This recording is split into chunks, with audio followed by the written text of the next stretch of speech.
Belum tentu mati bisa ketemu Tuhan. Nggak ada kaitan gombiguna dengan ketemu Tuhan.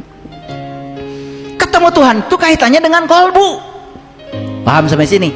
Oke, bisa dilanjut? Oke, di antara mereka ada yang tidak bisa membaca, tidak mengetahui kitab. Lihat saya semuanya, Bapak Ibu.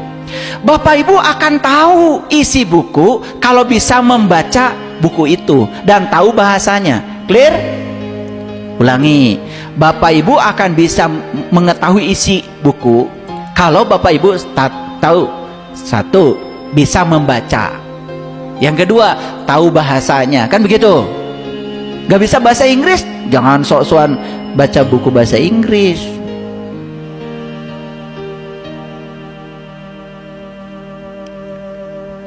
Tapi clear ya sampai situ? Oke. Nah, di Quran kalau ada kata kitab, jangan langsung dipahami sebagai Al-Quran. Karena Nabi Muhammad saat turun Quran surat Al-Baqarah ayat yang kedua, kan begini bunyinya, zalikal kitab la raiba fi. Ini kitab tidak meragukan. Saat itu kitab yang dimaksud oleh Allah pada Nabi Muhammad Quran atau bukan? Bukan, kan Quran belum ada. Kan itu baru sepenggal ayatnya itu. Tapi kitabnya sudah ada nggak? Sudah ada. Masa bilang ini kitabnya nggak ada? Ini airnya nggak ada. Coba kalau saya bilang ini air, takut pasti. Langsung bubar ngaji. Jangan-jangan pas Saiful Karim harus dibawa ke Lembang. Masa bilang ini airnya nggak ada? Kalau saya bilang ini air kan waras. Nabi Muhammad mengatakan zalikal kitab, ini kitab. Ada nggak kitabnya? Ada. Disaksikan oleh beliau. Disaksikan. Terus apa sebetulnya? Itu yang harus kalian pelajari.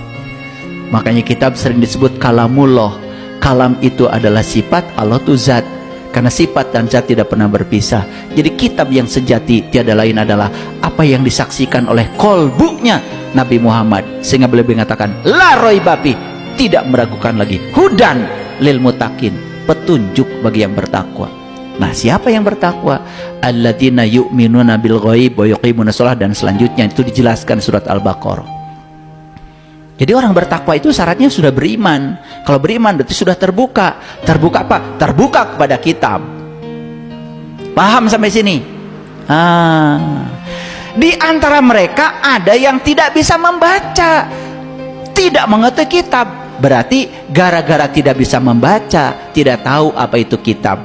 Ini orang yang disebut-sebut di ayat ini, orang yang sudah terbuka atau masih tertutup? Orang yang sudah melek atau orang buta? Buta. Dan dia pikir yang namanya kitab itu Al-Quran. Makanya dia, saya udah bisa baca. Coba, wa minhum ummiyuna la ya'lamunal kitab. Udah bisa membaca, sampai baknya aja sampai meleduk tadi. Kitab illa amaniya wa inhum idhar illa yadun nun. Wah, saya sudah bisa kitab. Nah, itu yang keliru. Itu baru bisa membaca huruf Arab. Dia nggak tahu kitabnya yang mana. Nggak tahu, belum tahu. Tapi sudah keduluan, seolah-olah dia yang paling tahu. Itu masalahnya. Makanya di Quran disebut ummiyun. Ummi, tidak bisa membaca kitab. Jadi orang ummi itu bukan tidak bisa membaca Al-Quran, bukan tidak bisa membaca huruf Latin, dia tidak bisa membaca kitab. Gara-gara apa? Gara-gara kolbunya